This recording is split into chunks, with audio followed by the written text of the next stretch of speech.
This presentation is going to focus on the perspective of womanhood of Kenan Rifai, inshallah.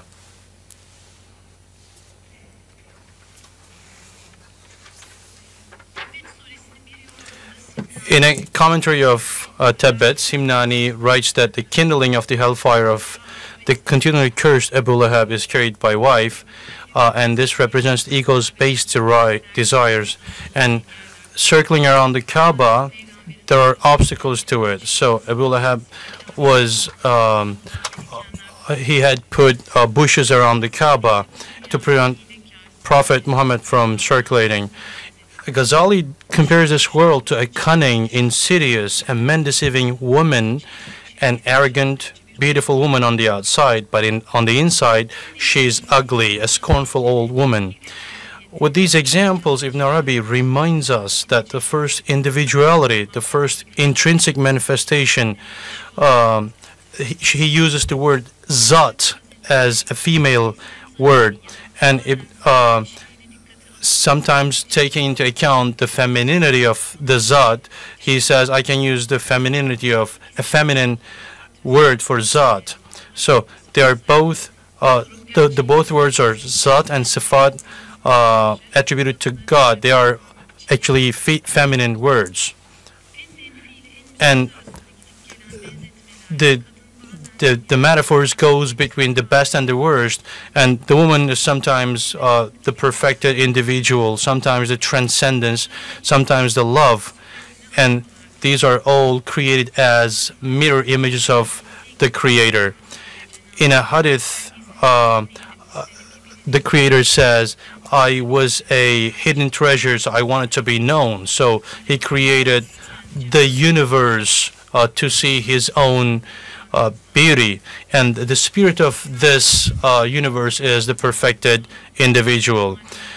The concept of woman is used by Kenan Rifai with all these opposite meanings, and there are two sides to the female, the womanhood. Just like when there's daytime on the one side of the world, there's the nighttime on the other. Just like that, womanhood has both at the dark and the enlightened sides. So there are two sides just like that. My mentor, Jamal Nur Sargut, uses this as the raw nefs as the dark, and the real womanhood representing the enlightened side.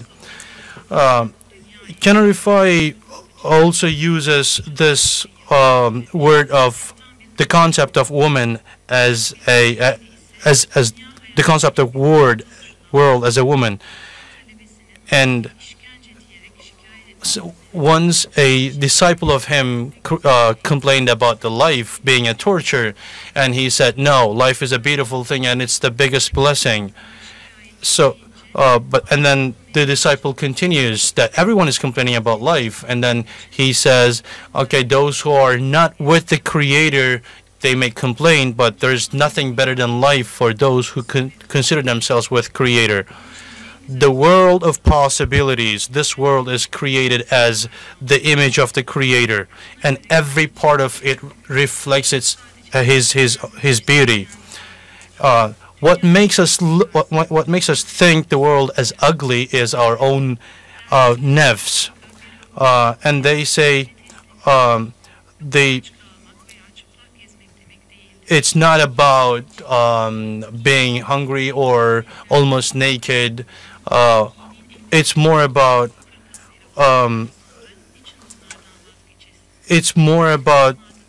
reaching the truth, and okay, suffice that you see the manifestation of them.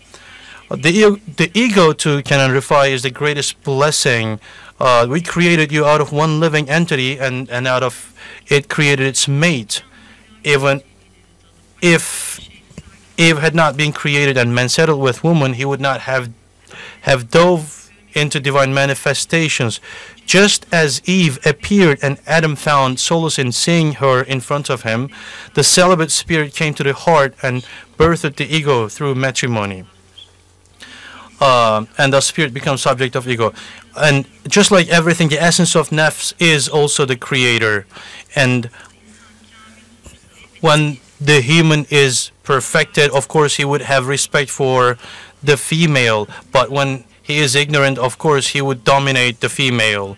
The woman, in the essence, is the friend, the companion of a fellow traveler. And looking at the truth of womanhood, there are differences when you look at the whoever, Ibn Arabi says, whoever shows affection towards woman due to her familiarity, knowledge and talent with the beloved reality and light has shown affection towards words. Kuru ve ruhsuz bir suret olur. O surette hakiki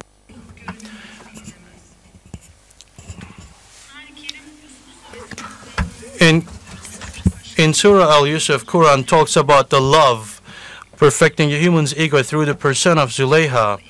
Zulayha had first slandered Yusuf by saying her things, and then later she says she had preferred her lover to herself. And Kenan Rifai speaks of the exalted situation of Zulayha, and he interprets the situation as Zulayha had named everything from beloved, and she got old, she grew old, and she was one day sitting on the way of Yusuf, and Yusuf looked at her with a merciful look, and Zulayha grew more beautiful and got fresher. So those who accept their limited and needy nature, the Creator revives this person. Kenan Rifai says that he regards the entirety of the universe as the result of Allah's manifestation through the desire found in I was a hidden treasure and wished to be known, and that the point of coming to this world is to learn humanity and beautiful conduct, and that whatever we gain, we will gain it from the school of wisdom that we call the world. The knowledge that will be studied here is that of La ilaha illallah, meaning there's no existing or doer, and knowledge of knowing that nothing other than truth, that this is the only doer and the only purpose. He says, this world is a book full of wisdom and meaning. It's a holy book. To those who see the meaning and wisdom, this is a heaven, but for those who are deprived of seeing this, it's a dungeon of troubles and place of worry and wrath. Just like Ibn Arabi says, whoever smells something good is the heir to the Prophet Muhammad, because even if it has been seen as ugly, by its very divine quality, it is beautiful. So according to Kenan Rifai, there are no strangers in this world, only opposites. How happy for the eye that it has passed through the opposition of things and dove amazedly into contemplation of the grandeur and glory of unity. Kenan Rifai says that just as nature is the doer in terms of its true reality, that nature is also the done due to the manifestation establishment of the divine names. Ibn Arabi says that the Eve was created from Adam and thus has dual provisions. So Eve, in this sense, is counted as being metaphorical or multi-meaningful, having more than one meaning, because humanity is the sum of masculinity and femininity. If humans who have learned the knowledge, learned it through the Allah's proclamation, because knowing the metaphorical is not something that intellect by itself can achieve without the divine declaration. Talking about the manifestation in women brings out the direct connection between the understanding of seeing truth in the people in Tasawwuf, and whoever sees the original, only the sound eye will see the original, the cross-eyed one will see luster and not the actual. And all of these are the names and qualities of the God, And if the eye does not see the Jamal, then it cannot be called an eye. If it cannot see the beauty, it's blind. And seeing beauty can only happen by not covering the light of discernment with the finger of ego. This is the purpose of coming to the world. The mirror of the heart should be cleaned of the rust of anything and everything other than Allah of truth, so that he faces the divine attributes can show themselves through this mirror. Whoever cannot reach the truth is away from seeing the real truth. The love of God is the only teacher. And Kenan Rifai says that he is the loud in all of the eye of the people. He was made of love. Love is what is apparent in the eyes of all the lovers and the beloveds, and that has everything sublime or inferior has been created from love and for love. Everyone loves the beautiful, but some of them are not aware of this, and Kenan Rifai calls them as the material love. And the future of a soldier on the path of truth is that of not finding solace in anything but the love of Mevla, and not to be busy with anything other than that. And he says love is the binoculars of the eyes of the intellect, and there is no beauty that cannot be arrived at with eyes that have been empowered with love. And he says that no matter how perfect you are, you can get rid of the suspicion but not reach the truth. Kenan Rifai says prophets and saints witness truth through appearances. Whatever beauty they look upon, they see the manifestation and beauty of truth in that bodied mirror. As Ibn al-Farid states, the beauty of each beauty has been borrowed from the beauty of that revered one. So they find the light of truth, and those who believe without wrongdoing, says Kenan Rifai, expresses this kind of view and lovers. So faith without wrongdoing means what I see is one, what I love is one, what I worship is one, and this is only the purview of lovers. So I would like to now talk about that Samiha Ayverdi has a very similar understanding for that. Her idea is seeing the reflection and manifestation of God in everything existing, and Samiha Ayverdi describes him as a mutasawwif who engages with the name of Allah in each particle and who ascribes this engagement to his daily life. And those who only want to see the world, the shape, the material, are not able to see afterlife, the meaning, the. And there is this story about a man in Mesnevi Mevlana. One man sees the moon clearly, another sees the world in complete darkness, while a third sees 3 moons in one place. And according to Kenan Rifai, the first one sees the moon in the sky clearly as is. The second cannot even see the world because for them it's in complete darkness, let alone see the moon, because there is sickness and disasters within their eyes.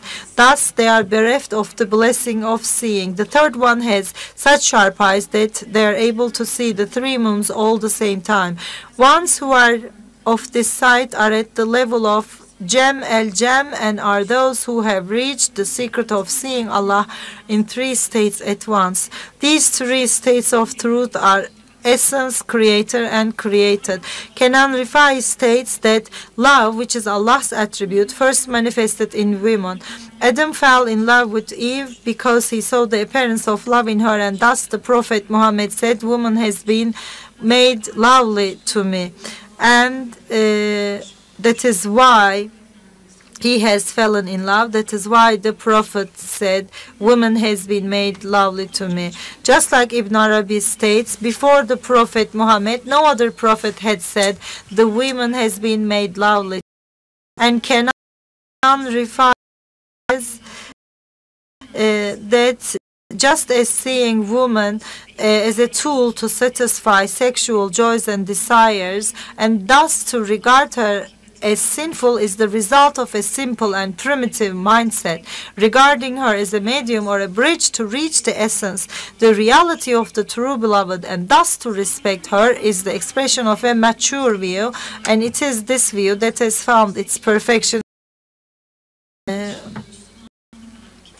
In the book of Islam in 20th century, there is a part about this topic, and Semiha Cemal is associated with this.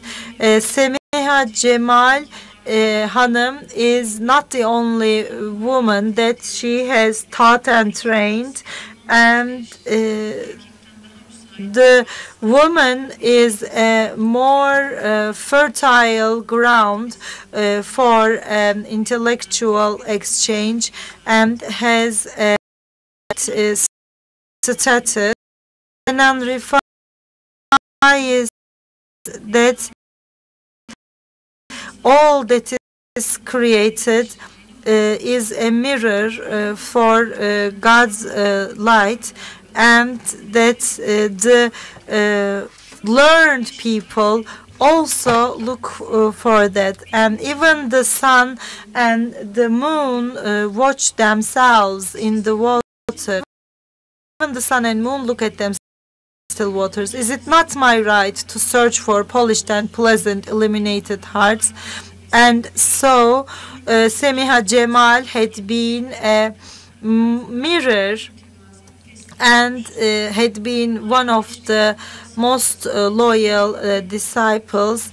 And one day Semiha Cemal comes to his house and he says, I asked myself, where do you go, and how can